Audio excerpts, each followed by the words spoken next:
Meanwhile, flight operations at Dubai International and Al Maktoum International Airports have been suspended indefinitely after Iranian missile attacks across Gulf states heightened regional tensions.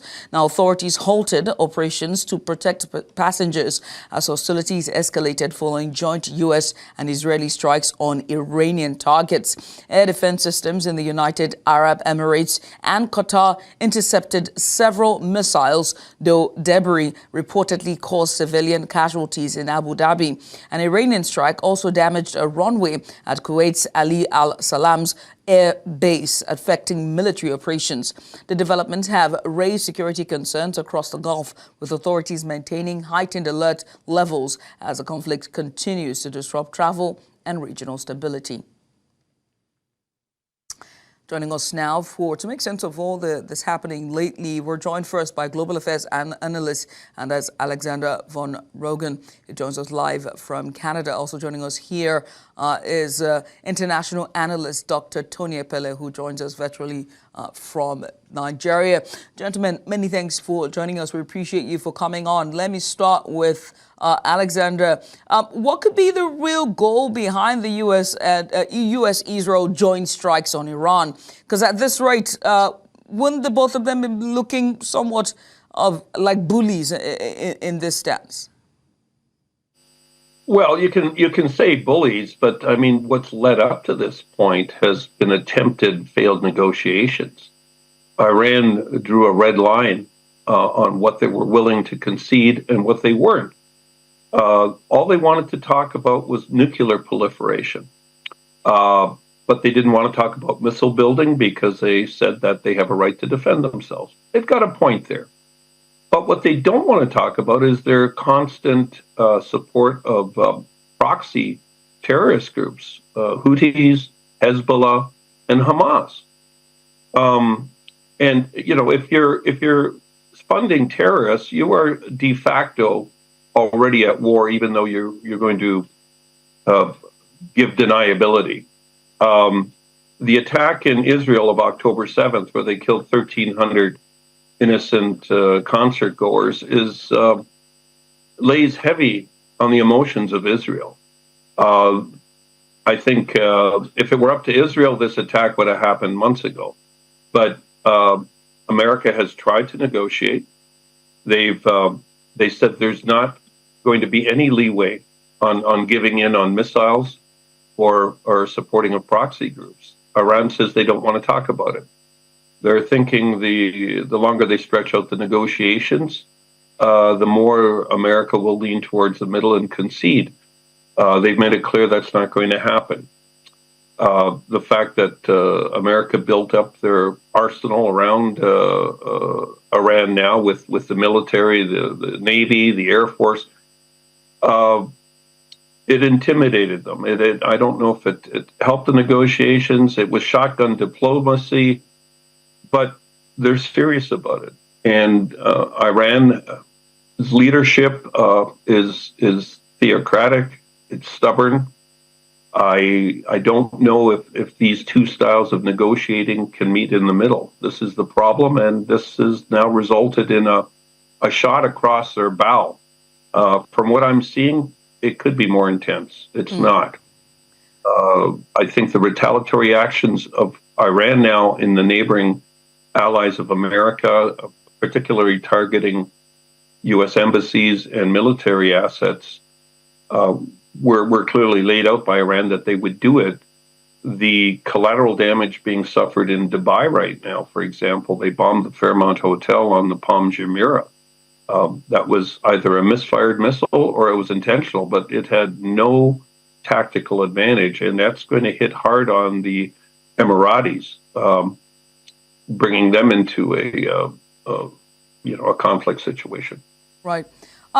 Dr. Tony, let me ask you, how is this exchange of strikes likely to affect U.S. and allied military deployments in the Gulf and just the broader Middle East as well? I'm particularly concerned that this is global.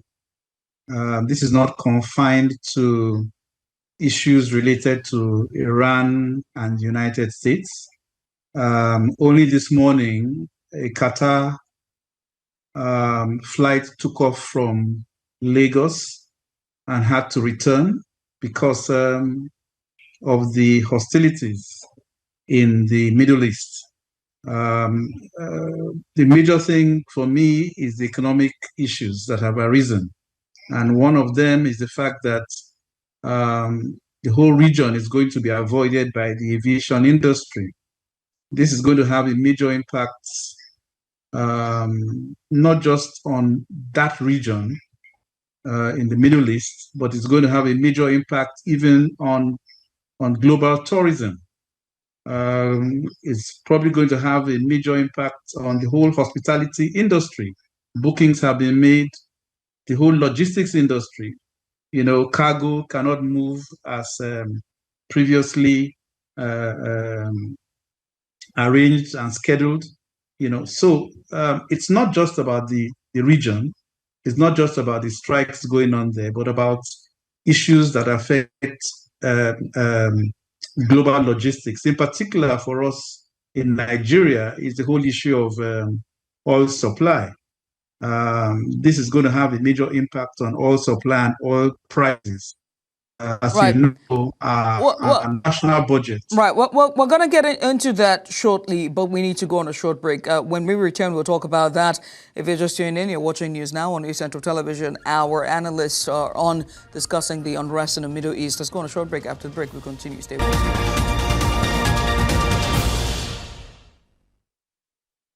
Hey, welcome back.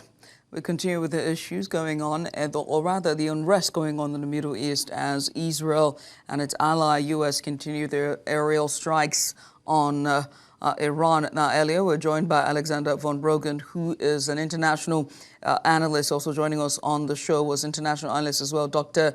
Tony Epelle. But now also coming on is financial and policy expert, Professor Ken Ife. All three gentlemen are blessed. Or rather, I'm the one who's blessed among men. Good evening, everyone, and thank you so much for coming on. Let me continue the conversation, but this time with Professor Ken, who's just joining us. Professor, we've seen the attacks in the Middle East. We've seen Israel and its ally, U.S. We've also seen the body language from the Gulf as well as from Iran. One has to ask at this point, how do these attacks shape or shift the balance of power in the Middle East?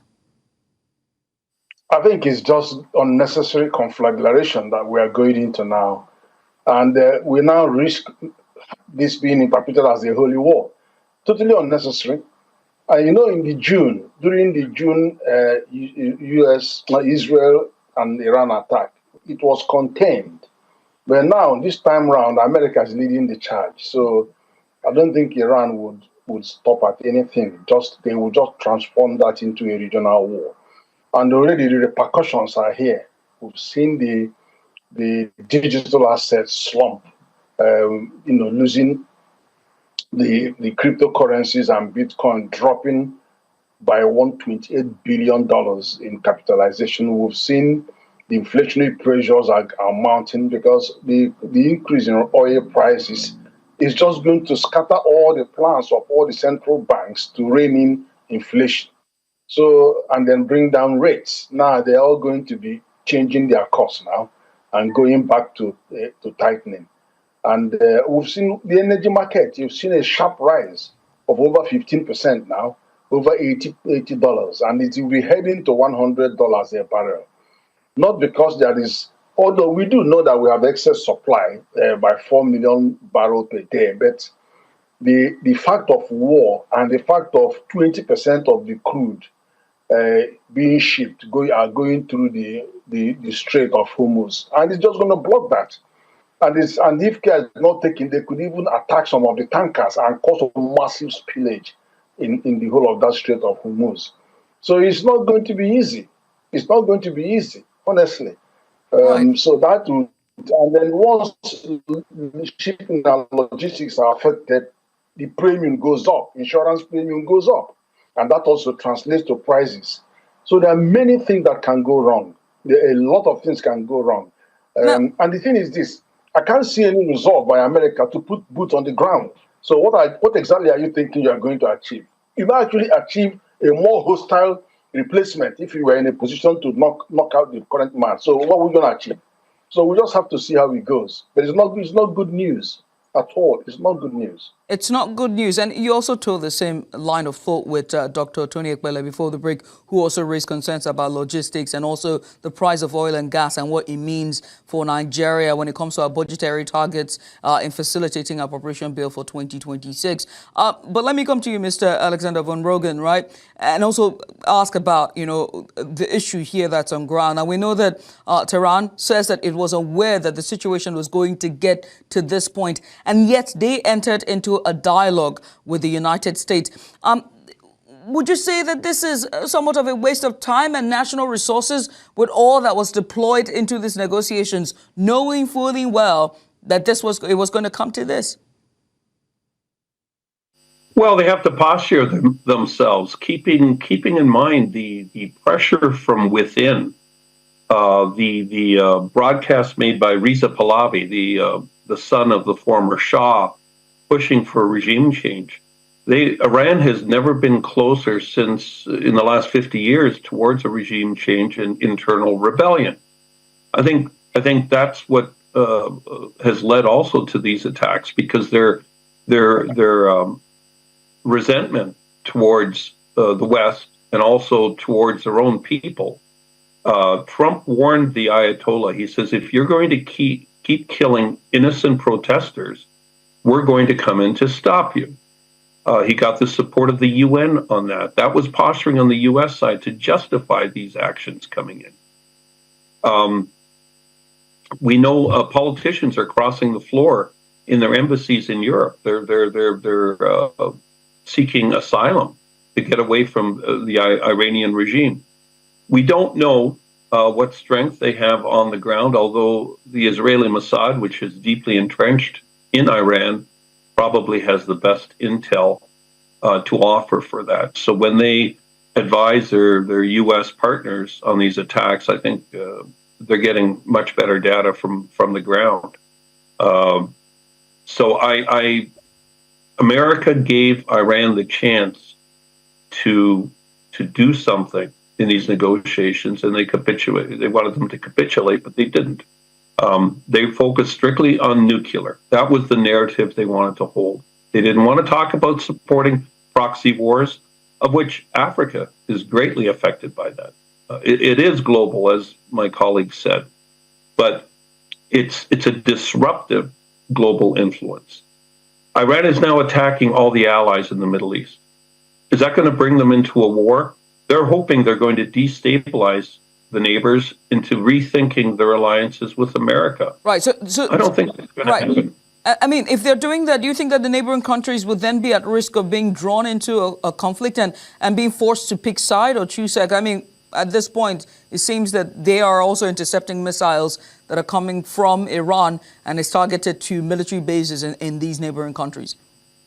They've already picked their sides. Iran has been supporting the Houthis, which are attacking Saudi Arabia. They've destabilized Yemen. Trump won the support of Saudi Arabia last spring when, before his meeting with MBS in Saudi Arabia, he bombed Yemen. They attacked it heavily and pushed the Houthis into, somewhat submission. That was his entree into negotiating the largest arms deal America's ever done with Saudi Arabia, $145 billion. In turn, America got an investment from Saudi Arabia for another $500 billion into AI and other business. The compromise was lifting sanctions against Syria, which was also on the U.S.'s sanction list. And they're giving them a chance, and it seems to be working. Israel didn't want to see that happen, but Trump did it anyway because of the pressure from the Middle Eastern allies. So I think, the line's been set. Iran is set themselves alone, and I don't think the rest of the Middle East is going to rally behind them. Right. Let me come to you, Dr. Tony, because you talked about, you set the ball rolling regarding oil prices. So the question is going to be to yourself and also to Professor Ken. But starting with you, Dr. Tony, you talked about, oil prices and what it means for Nigeria. So could oil prices fall or rise if the conflict lingers beyond this weekend? What are we looking at? That they're already rising. It's clear the direction. I understand that our crude, the Bonny Light, is certainly gone above $71 as of yesterday. We are looking at a possible rally right up to about $100 if this continues in the next few weeks. It means for Nigeria, of course, that we will meet our benchmark for crude, which, if I'm right, is somewhere around 64, $65, about 64, over $64. But really and truly, the price has gone far above that benchmark, and is not likely to stop, even though there's a lot of supply in the market. We are just thinking aloud and saying, hey, would this be good for Nigeria? But what about all the other efforts in terms of monetary policy by trying to control inflation? We've done pretty well with reducing inflation, the rate of inflation, but this also might bring some new vistas, new realities that the Monetary Policy Committee might need to look at all over again. We wish them well, because nobody really knows ahead of what's going to happen and how this is going to escalate, and whether there will be any room for negotiations, any room for some de-escalation. All right. We don't see this. I don't see de-escalation anywhere soon. Mr. Professor Ken, let me come to you and talk about this and just widen the nets just beyond Nigeria, but also the entirety of Africa and what it means for us. I mean, AU has also weighed into this in terms of putting out a statement that they are calling for a de-escalation of issues. What would this mean for Africa and its ties to the Middle East, particularly oil and gas, and also a war? No, in terms of oil and gas prices, it's just going to continue to rise. And I feel very sorry about many African countries. Nigeria's position should be neutral, because we don't even have enough. We're not even giving enough crude to Dangote and all these other emerging oil refineries. So the capacity is here now to mop up whatever we have, and then those on the offshore can send theirs out. That all the onshore crude supplies could be absorbed under the PIA GCO requirements. But be it as it may, the fact of the matter is that what you are having is a spike, and that spike is orchestrated by the conflict. As a matter of fact, we're already 4 million barrels a day surplus to our requirement, and then if Venezuela comes on stream, as we are hoping they will, that volume could move to 8 to 10 million barrels a day surplus to requirement. So that's why all the predictions is that the crude price this year will be between $52 to $58 per barrel. But that is bearing the reaction of Trump, because Trump is inflaming the region. So obviously the impact of it is that these guys will inflict maximum damage to that region. 20% of the oil will be disrupted. He could bomb some of the tankers, the plane will be flooded, and then he will attack the fleet. There's no doubt he will do it. Whatever that means, they will continue to fight, and it's not going to be a 12-day war. I have to promise you that it's not going to be a 12-day war.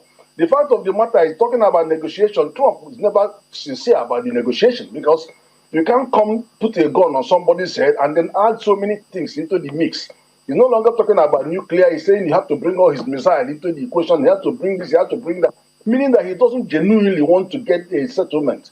So how do you think it's going to play out? There's going to be a serious battle. Whether the man goes or he doesn't go, is a big country. And then even if he gets knocked out, there are other people in line of succession, and these guys will continue to fight. This is 2,000 year civilization. They will continue to fight. That's the answer. Right, because we're pressed for time, I just want to wrap this up and throw the final question to Mr. Alexander von Rugen. A comment there from Professor Ken, if he said that this will, cause a battle, because clearly the U.S. has more that is at stake here.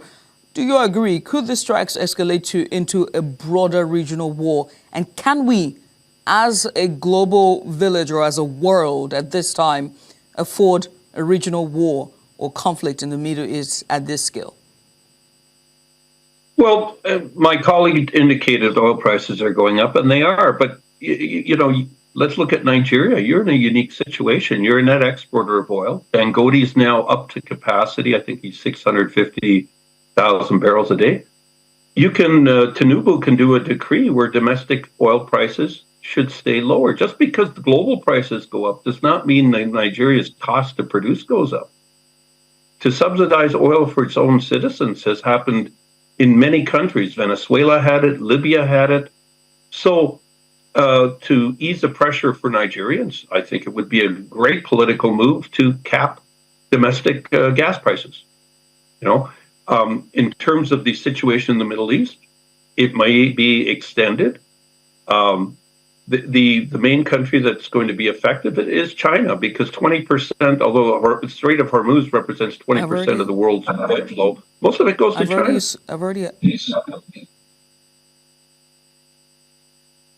Go ahead, please. So the net effects to Africa will be for countries that don't produce oil.